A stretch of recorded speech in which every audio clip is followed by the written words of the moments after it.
નમસ્કાર વિદ્યાર્થી મિત્રો, કેમ છો આપ સૌ? મજામાં ને? જી હા મિત્રો, હું છું આપનો હોસ્ટ એન્ડ દોસ્ત વિવેક સેતન્ના. તો હવે ઝાઝો સમય ન બગાડતા ખૂબ જ ઝડપથી આપણે આપણા અભ્યાસક્રમ તરફ આગળ વધીએ. તો આજના ધોરણ 12ના એસપીસીસી વિષયના ઓનલાઈન વિડીયો લેક્ચરની અંદર આપ સૌનું ખૂબ ખૂબ હાર્દિક સ્વાગત છે. આપણે એસપીસીસી વિષયની અંદર સૌપ્રથમ આગળ વધીશું. તો મિત્રો, આજના લેક્ચરની અંદર આપણે અભ્યાસ કરવાનો છે ચેપ્ટર નંબર 3, જેનો ટોપિક છે ડિબેન્ચર ફેરબદલીની વિધિ. જી હા મિત્રો, આ ટોપિક છે આપણને 2 માર્કની અંદર પૂછાઈ શકે છે. તો ચાલો ખૂબ જ ઝડપથી આજના આ ટોપિકનો આપણે વિગતવાર અભ્યાસ કરીએ. ડિબેન્ચરની ફેરબદલી કરવાની છે. ફેરબદલીનો મતલબ અહીંયા થાય છે લે અને વેચ, એટલે કે ખરીદ અને વેચાણ. તમે કંપની પાસેથી ડિબેન્ચર ખરીદ્યા, હા કે ના મિત્રો? તો કે હા. તમે જ્યારે ડિબેન્ચર ખરીદો છો તો એની મુદત અગાઉથી નક્કી હોય છે. આપણને બધાને અગાઉથી ખ્યાલ છે કે માની લ્યો કે ડિબેન્ચરની મુદત નક્કી કરવામાં આવી પૂરેપૂરા 5 વર્ષ. તો 5 વર્ષ સુધી આ ડિબેન્ચરનું તમને એક પ્રમાણપત્ર આપવામાં આવે, જે તમારે તમારી ઘરે એકદમ વ્યવસ્થિત સેફ સાચવીને રાખવાનું હોય છે. બરોબર છે? તમે જ્યારે ડિબેન્ચર પ્રમાણપત્ર સાચવીને રાખશો અને 5 વર્ષ પૂરા થશે એટલે તમારે શું કરવાનું? તો કે જેવા 5 વર્ષ પૂરા થાય એટલે તમારે કંપનીને આ પ્રમાણપત્ર પાછું આપી દેવાનું, ને બદલામાં કંપની તમને ડિબેન્ચરના જે રૂપિયા હશે એ રૂપિયા પ્લસ જે વ્યાજ હશે એ વ્યાજ પણ તમને પરત આપી દેશે. આવી રીતે ડિબેન્ચર આપણે ભણી ગયા છીએ. હવે આજે આપણે ચર્ચા કરવાની છે કે ડિબેન્ચરનું ખરીદ વેચાણ ફેરબદલી લે વેચ કઈ રીતે થાય. તો માની લ્યો કે તમે ડિબેન્ચર ખરીદ્યા અને એની મુદત હતી 5 વર્ષની. બરોબર છે? હવે 2 વર્ષ પૂરા થાય છે. હજી કેટલા વર્ષ રાહ જોવાની છે? 3 વર્ષ. 2 વર્ષ પૂરા થયા અને અચાનક તમારા પરિવારની અંદર કોઈ એવો હાદસો બને છે કે જેમાં તમારે ઇમરજન્સીમાં પૈસાની જરૂર પડે છે, નાણાંની જરૂર પડે છે. તો આવા સંજોગોમાં તમે તમારું આ પ્રમાણપત્ર કંપનીને પાછું આપશો અને કહેશો કે ભાઈ મારે ઇમરજન્સીમાં પૈસાની જરૂર છે, આલ્યો આ તમારું પ્રમાણપત્ર, લાવો મારા રૂપિયા. તો શું કંપની તમને આવી રીતે રૂપિયા પાછા આપશે? તો ના મિત્રો, કારણ કે ડિબેન્ચરની મુદત 5 વર્ષની હતી. તો 5 વર્ષ પૂરા થશે પછી જ કંપની તમને નાણાં પરત કરશે. અધ વચ્ચેથી કોઈ જ સંજોગોમાં નાણાં પરત નહીં કરે. તો સાહેબ, હવે તમારે પૈસાની જરૂર છે તો કરવાનું શું? તો આવા સંજોગોમાં તમે તમારા ડિબેન્ચર અન્ય કોઈ પણ વ્યક્તિને, જે તમારા જાણીતા હોય કે ન હોય, આડોશ પાડોશમાં સગા સંબંધીઓને, મિત્રોને કે કોઈ બહારની વ્યક્તિને તમે તમારા ડિબેન્ચર વેચી શકો છો, એટલે કે ફેરબદલ કરી શકો છો અને તમારી નાણાંની જરૂરિયાતને સંતોષી શકો છો.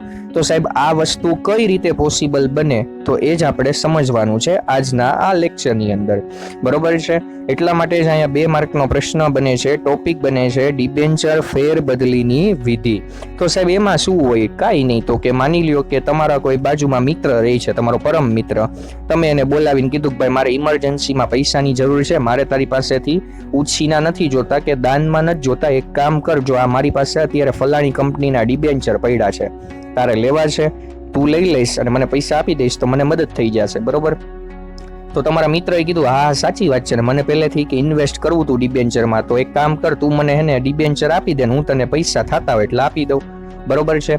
તો હવે તમે શું કર્યું? તો કે તમે તમારા મિત્રને પ્રમાણપત્ર આપી દીધું અને બદલામાં એની પાસેથી પૈસા લઈ લીધા.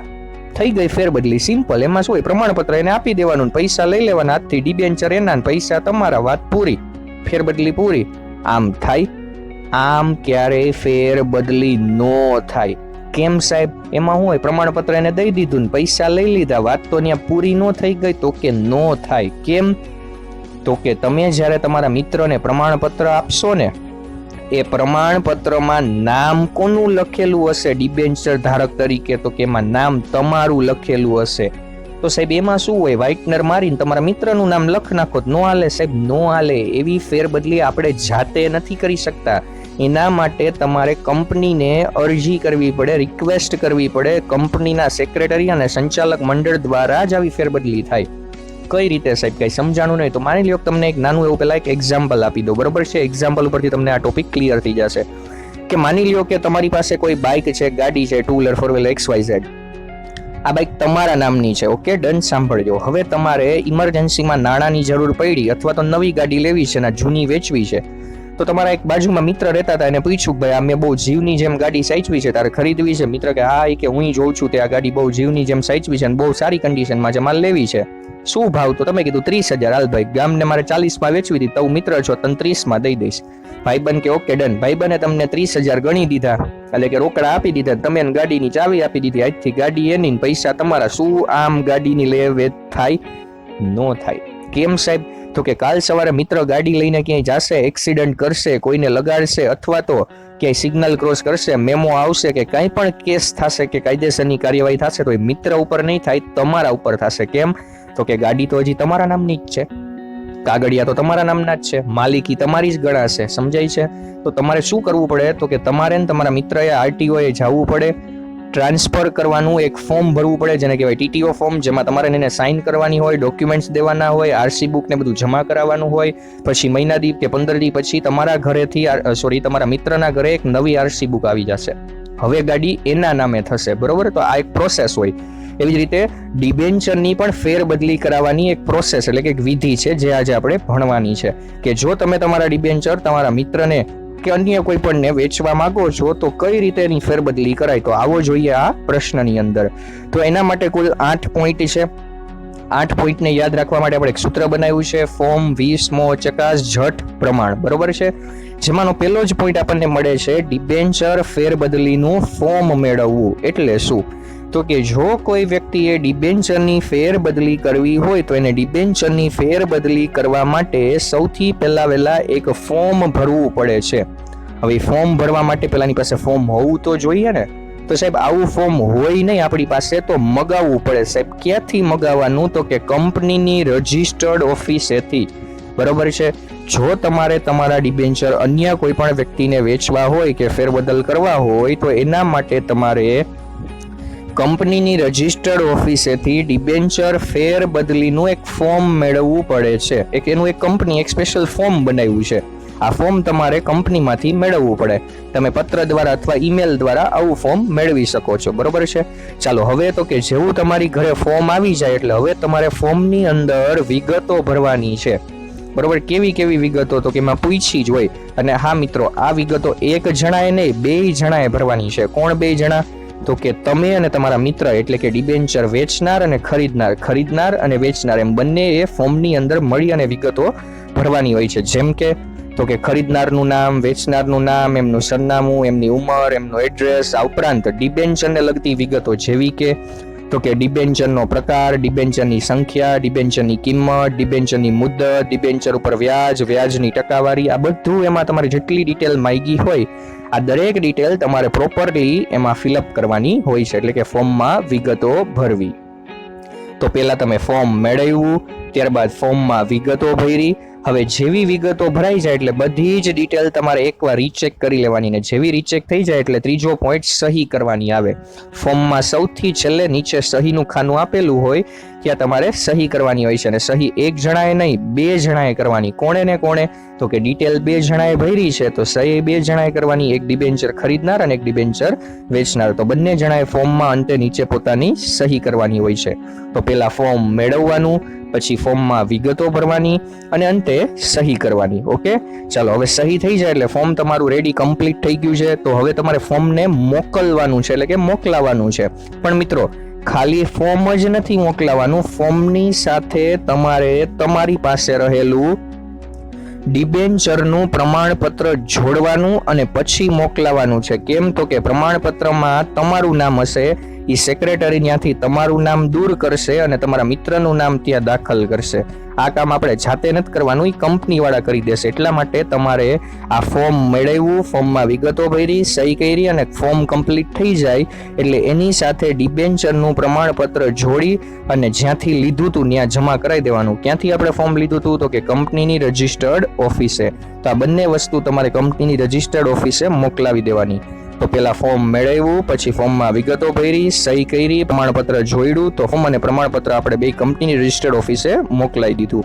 હવે તો કે હવે તમારું કામ પૂરું, હવે સેક્રેટરી એનું કામ ચાલુ કરશે. ઓકે, તો હવે આવે છે ફોર્મની ચકાસણી કરવી. તમે જ્યારે અહીંથી ફોર્મ અને પ્રમાણપત્ર જોડી અને મોકલાવો છો, તો સામે સેક્રેટરી ફોર્મ અને પ્રમાણપત્રનો સ્વીકાર કરે છે અને સ્વીકાર કર્યા બાદ કંપનીનો સેક્રેટરી દરેક ડિટેલને એકદમ વ્યવસ્થિત રીતે ચકાસે છે કે ભાઈ બંનેનું નામ બરોબર છે, સરનામું બરોબર છે, બધી ડિટેલ, ડિબેન્ચરની ડિટેલ બધી ઓકે છે, સહી બરોબર છે, આવી બધી જ ડિટેલ ચકાસે છે. તો ફોર્મની ચકાસણી કરવી, અને જો ફોર્મમાં કાંઈ ભૂલ હશે તો એ તમને ફોર્મ પરત મોકલાવશે, અને જો ફોર્મ ઓકે હશે તો એ પ્રક્રિયા આગળ વધારશે.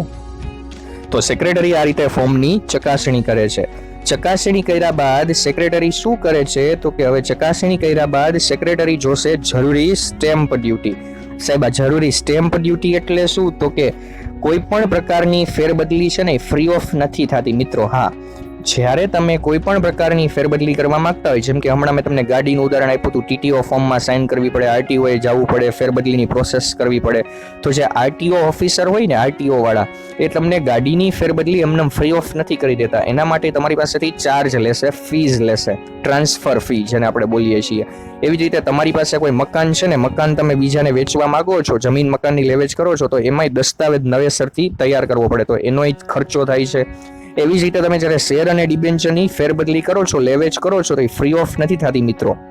એના માટે તમારે નિયમ અનુસાર જરૂરી ફીસ દેવી પડે છે, જેને આપણે ટ્રાન્સફર ફી બોલીએ છીએ, પણ એને એસપીની ભાષામાં સ્ટેમ્પ ડ્યુટી તરીકે ઓળખવામાં આવે છે. તો તમે જ્યારે ડિબેન્ચરની ફેરબદલી કરવા માંગતા હોય ત્યારે તમારે પ્રવર્તમાન દર અનુસાર, એટલે કે જે નક્કી થયેલી છે, સરકારે નક્કી કરેલી છે, કંપની ધારાએ નક્કી કરેલી છે, કંપનીએ નક્કી કરેલી છે, એટલી નિયમ અનુસાર તમારે જરૂરી સ્ટેમ્પ ડ્યુટી ભરવી પડે છે. બરોબર છે ને મિત્રો? તો સ્ટેમ્પ ડ્યુટી તમે બરોબર ભરેલી છે કે નહીં, સેક્રેટરી એની પણ ચકાસણી કરશે. સ્ટેમ્પ ડ્યુટી વધુ પણ ન હોવી જોઈએ, ઓછી પણ ન હોવી જોઈએ. તો સેક્રેટરી ટોટલ 2 વસ્તુની ચકાસણી કરશે. એ પહેલા તમારે ફોર્મ અને પ્રમાણપત્રની ડિટેલ ચેક કરશે, અને ત્યારબાદ સ્ટેમ્પ ડ્યુટી બરોબર છે કે નહીં એની ડિટેલ ચેક કરશે. જો આ બંને વસ્તુ તમે યોગ્ય બરોબર રીતે ફિલઅપ કરેલી હશે તો સેક્રેટરી હવે તરત જ પ્રોસેસ આગળ વધારશે. તો હવે સેક્રેટરી શું કરશે? તો 11th ની અંદર એક વિધાન આવતું કે સેક્રેટરી એ પગારદાર નોકર છે, એટલે કે સેક્રેટરી નિર્ણય ક્યારેય લઈ શકતો નથી. તો આ ફેરબદલી મંજૂર કરવી કે ન કરવી એનો નિર્ણય સેક્રેટરી નહીં લઈ શકે. પરિણામે સેક્રેટરી શું કરશે તો કે તરત જ સંચાલક મંડળની સભા બોલાવશે, સભાની અંદર આ બધી વિગતો રજૂ કરશે અને ડિબેન્ચર ફેરબદલીનો ઠરાવ પસાર કરશે. શું કરશે? ઠરાવ પસાર કરશે. ઠરાવ પસાર કરવો એટલે ચર્ચા વિચારણા કરવી, મતદાન કરવું અને છેલ્લે નિર્ણય લેવો. તો બધા જ સંચાલકો ભેગા મળી ચર્ચા વિચારણા કરશે, મતદાન કરશે અને અંતે નિર્ણય લેશે કે આ ફેરબદલીને મંજૂર કરવી, હા કે ના. જો બધા સંચાલકો હા પાડે તો ઠરાવ મંજૂર થઈ જશે, ના પાડે તો નહીં મંજૂર થાય. જનરલી બધા સંચાલકો હા જ પડતા હોય છે. તો સંચાલકો બધી ડિટેલ ચેક કરી, બધું ઓકે કરી અને મતદાન કરીને છેલ્લા ઠરાવને મંજૂર કરે છે, એટલે કે ફેરબદલીને ઓકે ડન કરે છે.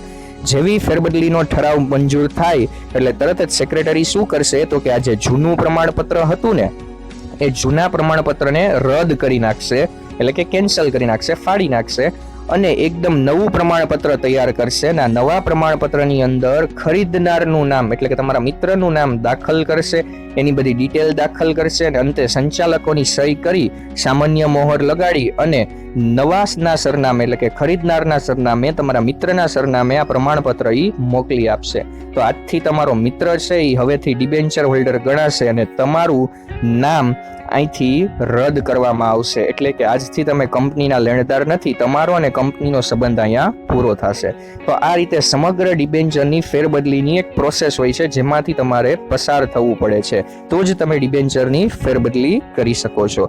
તો આ હતો આપણો આજનો ટોપિક. ફરી એક વખત હું બોલી જાઉં છું કે જો તમારે ડિબેન્ચરની ફેરબદલી કરવી હોય તો સૌથી પહેલા એક ફોર્મ મેળવવું પડે છે, ફોર્મમાં વિગતો ભરવી પડે છે, પછી સહી કરવી પડે છે, સહી થઈ જાય એટલે પ્રમાણપત્ર અને આ ફોર્મ બંને કંપનીની રજિસ્ટર્ડ ઓફિસે મોકલાવવું પડે છે. સેક્રેટરી ફોર્મની ચકાસણી કરે છે, સ્ટેમ્પ ડ્યુટી ભરી છે કે નહીં જોવે છે, બધું ઓકે હોય તો સેક્રેટરી સંચાલક મંડળની સભા બોલાવે છે, સભામાં ફેરબદલીનો ઠરાવ પસાર કરે છે, સંચાલકો ઠરાવને મંજૂર કરે છે.